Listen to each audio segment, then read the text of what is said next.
Hey guys, welcome to the TvZ master build video. I'm going to be taking a simpler approach this time because the build is a little bit easier to do, so I won't be breaking into two replays. I'm just going to be showing you the same game. It's on Allin Wastes here. You can see my opponent in the bottom right. And my opening is very similar to my other builds. It's 10 depot at the wall, 12 racks, 13 gas, very similar. That's why I've got the game on 2 times. I'm going to speed it up until I reach my point of divergence. With the Zerg build here, we're a little bit more aggressive really early, but there is no harassment near the middle of the build. It's just powering up into one big push. And as you can see, gas is finishing, racks is finishing, everything looks normal. And it starts to change a little bit when the first Marine finishes. Against Protoss, we use the Marine to scout for proxies and then pull them back to defend the ramp against pokes. Instead, we're going to be rallying the Marine across the map to our opponent's natural hatchery. Sometimes, like in this circumstance, for some reason he rallied his overlords directly across the map to get to my base as soon as possible. Normally they won't do that, but if you happen to catch an overlord, great, you can chase it around and try and kill it. However, if you do not run into an overlord, you're going to want to head over to the hatchery here. You'll arrive before the queen is done, and if you walk in through the between the ramp and the hatchery, you can usually grab 1 to 2 free drone kills depending on your stutter step micro. It's not something Zergs expect, and it's a really easy drone kill to get. Of course, if you supply block by killing an overlord, it's just wonderful too. If you do run into an overlord, you're going to have to pull back afterwards, after you kill his first few lings, because he will start producing Zerglings thinking something is up. You'll notice I created more Marines than 2 in this version of the build. I go up to 4 to spook the Zerg. However, if you just build 3 and then go into your reactor, that's fine. As soon as my second depot here was done, I started the factory, so exactly the same as the other build, and I started my refinery after the factory was started and after the well, as long as this barracks is continually producing Marines, you'll be fine. So around the time when the factory is a quarter to a third under construction, you'll want to set down your second gas. You can get the exact timing from the production tab up here if you're paying attention. Instead of building Widow Mines or Hellions out of the factory, as soon as it's done, we're going to jump right into the tech lab. Reactor on barracks as soon as you're done with the Marines. It's going to be done after 3 or 4, depending on how much you want to spook the Zerg. Stutter step here. And at this point especially, because you saw them with your Overlord and his first couple lings, you're going to want to pull back, because he's going to start overcommitting to his defense. He's going to at least make 2 to 4 more lings than a spine crawler because he lost all of his map control. Really poor decision making by him. But you have to expect he's going to produce some kind of defense because he still doesn't really have any idea what you're doing. In this circumstance, the aggression paid off really well because he overmakes Zerglings big time. Like, look at all these Zerglings here. Those could have been drones, so your Marines did their job. Having the late reactor paid off, and as you can see, I went into my tech lab right away, started the tank as soon as the tech lab was done, and I'm continually producing Marines out of the barracks here. After the tank is started, your next 100 gas will actually be put into an armory that you want to put into an inconspicuous location. Again, if you need the exact timing, you'll be able to see it on the production tab. It was after the first tank and before the second tank. After you've started the second tank, your next 100 gas will be put into a factory next to your barracks. Just remember, it's always tank, then something else, and then tank. So tank, armory, tank, factory. And then of course your third tank as soon as the second tank is done. Just remember to keep up your Marine and SCV production at the same time. While your third tank is in production here. I believe I grabbed +1 armor, or not +1 armor, I'm sorry, +1 attack before I get to my fourth tank. So just remember that you're building a tank, attack action, and a tank continually.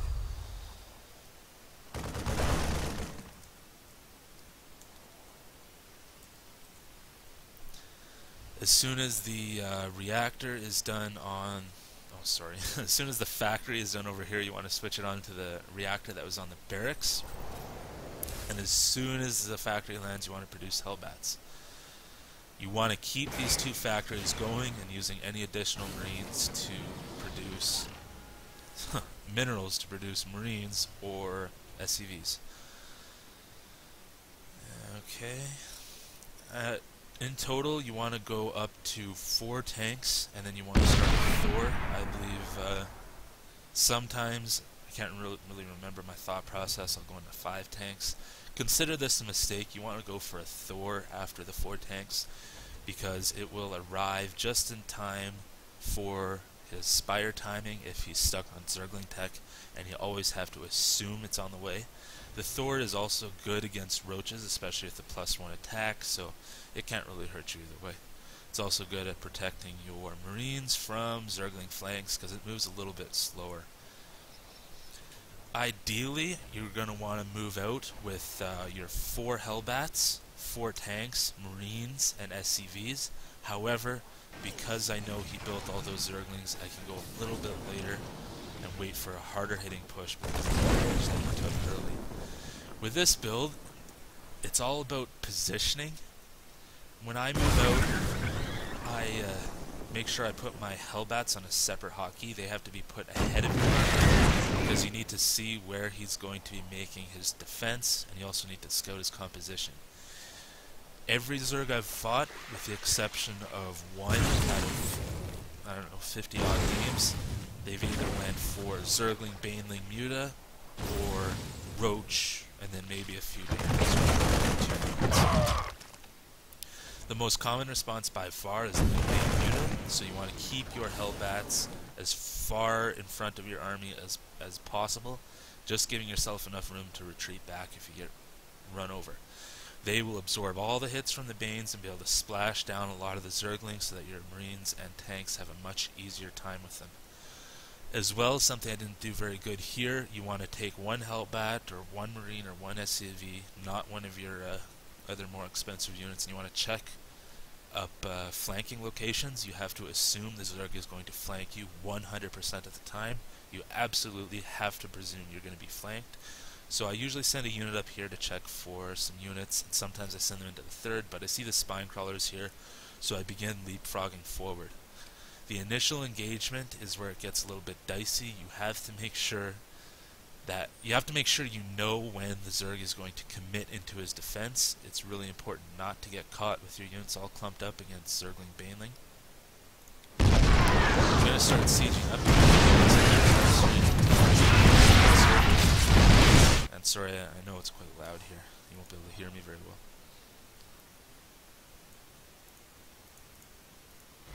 Alright, I turned the volume down. Now you can see I mishandled this quite a bit, but at the same time, because I mishandled it, you'll be able to see the power of this build. Ideally in this situation, I would have had my Hellbats in front of my tanks, my Marines and SCVs behind the tanks, and I would have had the tanks selected, and I would have been shooting the Banelings in a perfect situation.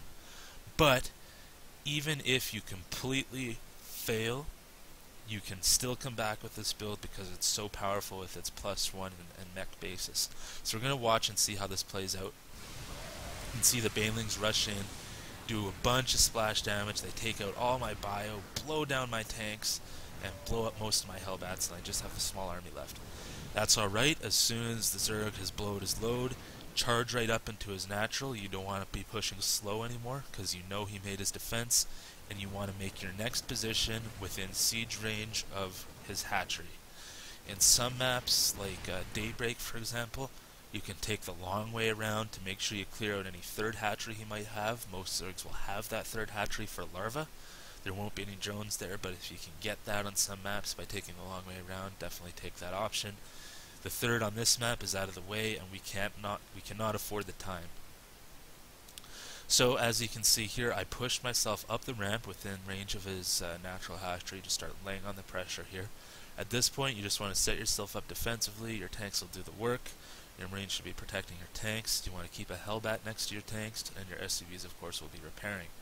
However, in order to prevent him from building up an army that can stomp you because you are a little bit weak after that poor engage, and to prevent him from saving his drones, and prevent him from setting up his Zerglings to create a concave and surround you, you need to block the ramp off as soon as possible with 1 to 2 Hellbats, ideally backed up by a couple SCVs.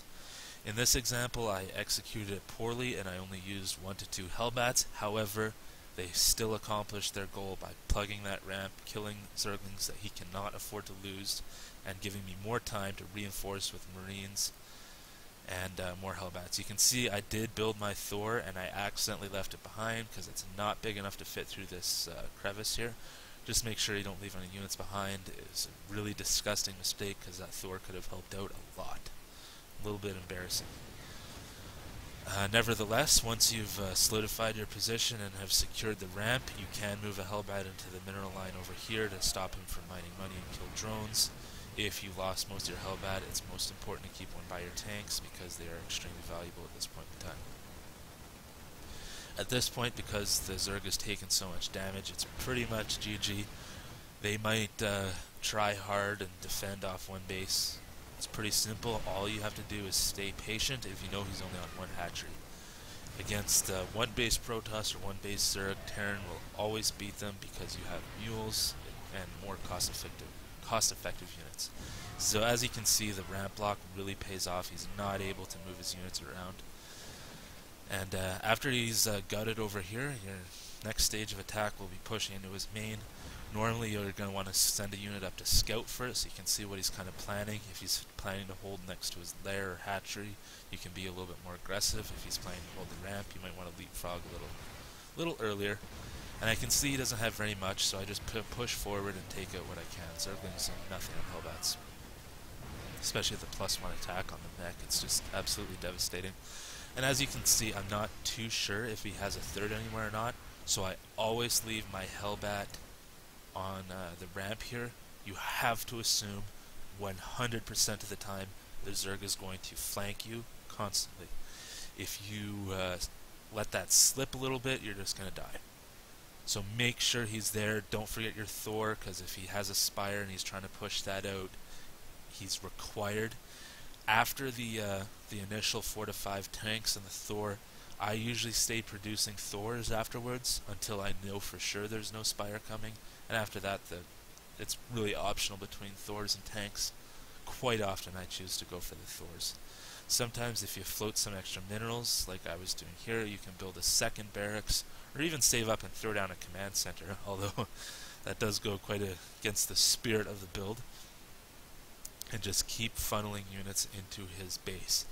If he manages to, if you manage to take down his hatchery and or third, and for some reason he's just too hard to break into and kill, you can definitely pull back, save up a couple units, grab another upgrade, attack or defense, and then attack again with more SCVs. As you can see here, none of my SCVs are left, so it's weakened me.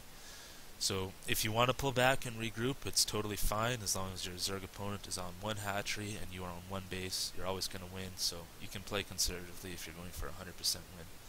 That said, this is how you kill Zergs, and I'll be moving on to TvT next. Thank you guys for watching.